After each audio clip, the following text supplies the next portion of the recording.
नमस्कार। हे गोव्यातलं ठिकाण आहे। आम्ही सर्व मित्र या उंच अशा टेकडीवर आलेलो आहोत। हे सर्व तरुणाई हे पाहण्यासाठी रोज संध्याकाळी येत असते।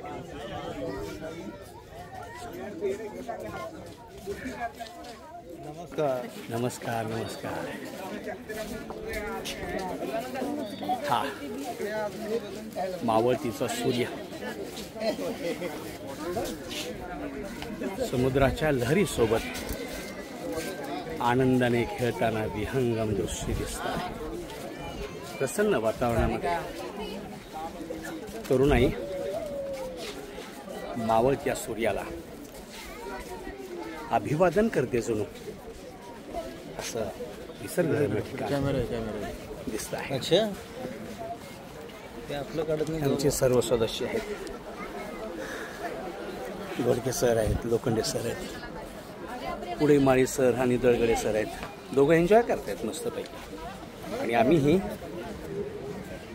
मावळतीच्या सूर्याला अभिवादन करण्यासाठी समुद्राच्या लाटांना बरोबर घेऊन मन उधळावं तसं आम्ही उधळतो आहोत। ही सगळी गोव्याची किनारपट्टी आहे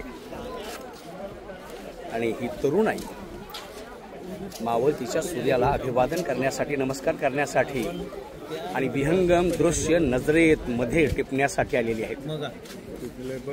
मस्त आहे, छान आहे।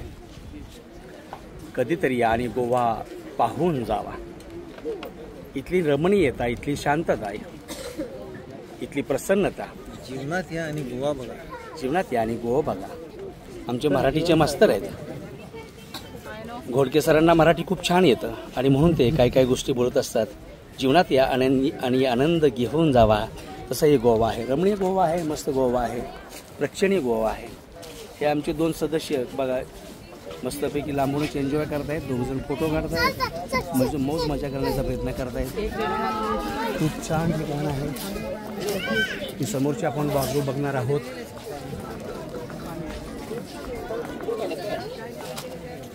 अथांग महासागर बघत राहावा तेवढा दूरच्या दूर। वेली फुलांनी नटलेला किती रमणीयता आहे, किती सुंदरता आहे। भारतातील तारुण्याचे हे तरंग आहे।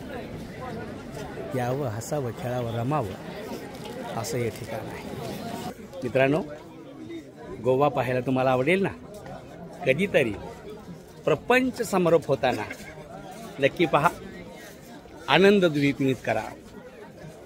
आपण जसं घेऊ तसं दिसतं।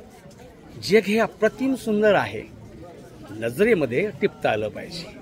चलो, रिपोर्टर भूमिपुत्र वाघ, लोकहित महाराष्ट्र।